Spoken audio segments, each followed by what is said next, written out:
Now, we've met on a few occasions. I don't know you well, but I know that you're a joker in the pack, or that's what you seem to be from the outside. So when I read in the paper what you'd actually tried to do, I simply couldn't believe it.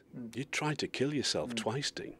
I couldn't believe that when I woke up I was still alive, to be quite honest with you. Because when you're in that sort of state, you know, the state that you're in frame of mind you're in, you don't really care about anybody else, you know. And the one thing that my first actions was, you know, if I'd hurt that many people along the way, that I just thought, if I'm not going to be here, you know, then I can't hurt anybody else, you know. And that's where my counsellor said, look, that's you thinking about others again instead of thinking about yourself. But it's your kids as well. I mean, you were leaving your kids behind. Yeah, I know that now. And you know, they look at me now, and you know, the eldest one's 18. You know, I'm scared of him now because I think he's going to whip me if I do out something stupid. But yeah, it was very selfish. I admit now, and I can look at that now. And you know, the one thing I can say to myself is that I was very selfish. Well, what was the trigger then? What actually got you to this low point? I mean, I know, sadly, your father passing away, and you're not being on the best of terms at the end either, and then your marriage as well faltering. Was it those two the major things? Yeah, the major things were obviously, yeah. I mean, you know, my dad passing away, which is you know, everybody knows about that, and the, you know, the breakup of my family really. But I think that when you come out the game, you know, I'd been out of it 3 years now, and you know, I was very fortunate working for Sky, which, you know, kept my mind occupied. But it was getting to the stage where I was waking up in the morning.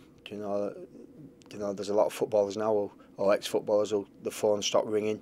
You know, you don't get them, you know, the banter in the morning, you know, when you're waking up, going into a changing room, seeing the lads in the morning, Dean Windass being Jack the lad every morning. You wake up, and I found that I was very bored. So consequently then, you know, I start going out, having a drink. You know, one thing leads to the other, and then you start letting yourself down a little bit, and it started from there. And then obviously, you know, when my dad, you know, dying, which sort of tore me apart really, you know. And I think that when you do hit rock bottom, you don't realise how bad you are till you are there, you know. And I've said, you know, and I've tweeted a few people, you know, and thanked a hell of a lot of people, you know, who supported us right through this. And you know, there's a lot of depression, and don't be frightened to come out and say it really. You know, when I did go into the clinic, you know, that made me fully aware and got my feelings out. Most importantly, you know, from when I was 12, you know, they go right back, you know, in the archives, you know, for your feelings. And like I said in my interview in the papers, that I don't think I've got any more tears to cry now. You know, I know I'm all right because I'm not crying at the moment in front of you. So you know, I'm fully aware of what's gone on, and now I'm back on track. So where's Dean Windass now? What is next for you?